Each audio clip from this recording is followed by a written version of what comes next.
지금부터 제4차 시를 시작하도록 하겠습니다. 이번 제4차 시와 다음에 제5차 시에서는 정도전의 정치사상에 대해서 구체적으로 강의를 진행하도록 하겠습니다.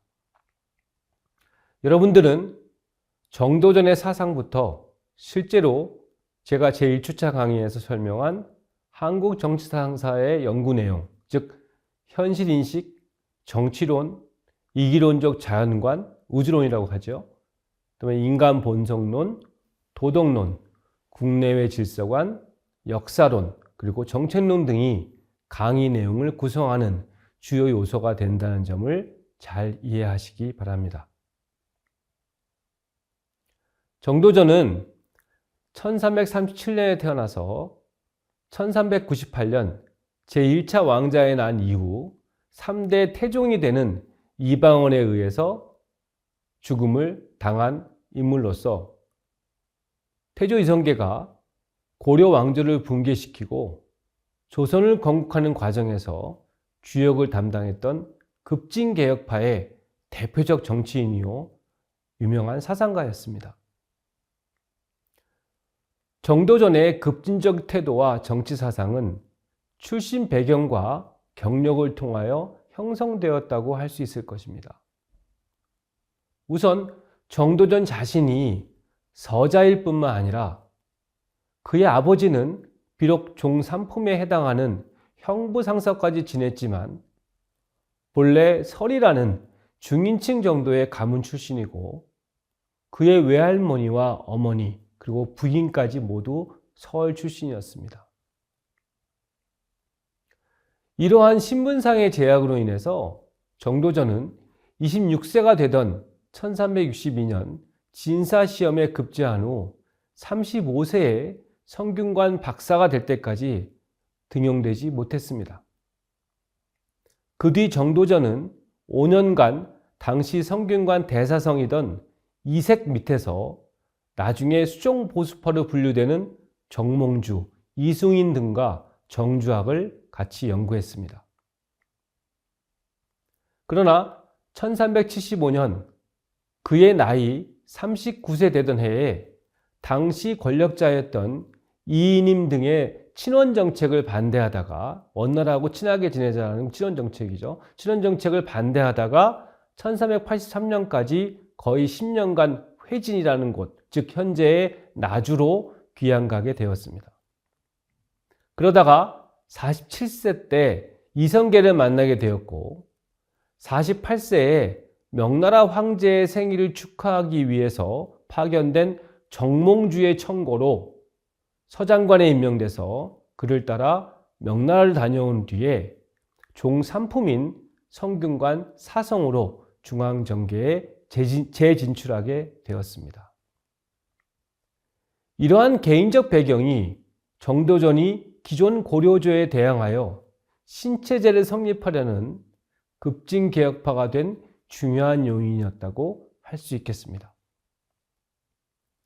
1392년 조선조 건국 이후 정도전은 불교를 배척하고 유학을 숭상하는 소위 배불숭유, 그러니까 불교를 배척하고 유학을 숭상하는 배불숭유의 건국 이념을 제시한 심기리라는 책 3편을 1394년에 지었고요. 그리고 1398년에는 그 유명한 불치잡변 19편을 저술하였습니다.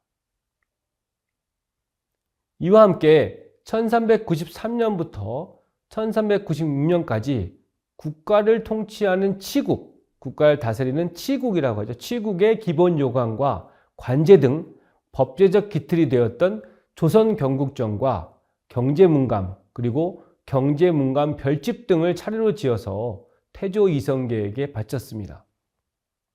이런 점에서 대부분의 조선 왕조 건국의 골격이 정도전에 의해 이루어졌다 하더라도 그렇게 얘기해도 사실 과언이 아니라고 할 수 있을 것입니다. 앞서 살펴본 제3차 시에서 언급한 바 있지만 급진개혁파의 대표자로서 정도전은 고려 말에 비록 수종보수파 2세계 문화에서 정몽주, 이승인 등과 함께 같이 주작을 공부했지만 그의 현실인식은 수정보수파의 그것과 확연히 달랐습니다. 정도전이 정몽주에게 보낸 편지에는 다음과 같은 그의 현실인식이 잘 드러나 있습니다. 정도전은 정몽주에게 불교 등 이단의 학설이 나날이 번성하고 유학이 날로 쇠퇴하여 백성들을 짐승의 세계로 몰고 도탄에 빠뜨림으로써 온 세상이 무질서에 휩쓸리기 끝이 없다. 오 슬프다. 이것을 누가 바로잡을 것인가? 학술을 바로잡아 덕 있는 사람이 벼슬자리에 나아가 사람들이 믿고 순종한 뒤에야 무질서가 바로 잡혀질 수 있다라고 주장하면서 정몽주가 대승불교의 경전인 능엄경이라는 것에 빠져 불교에 아첨하고 있는 것 같다라고 경고하기도 했습니다. 이러한 정도전의 현실인식은 그가 더 이상 불교의 통치 이념으로는 현실의 무질서와 혼란을 바로잡을 수 없다는 점과 불교 이념으로부터 계층 간 차별 질서의 유지와 강화를 목적으로 하는 주자학적 유학의 정치 이념으로의 완전한 대체가 필요하다는 점을 역설한 것이었다고 할 수 있겠습니다.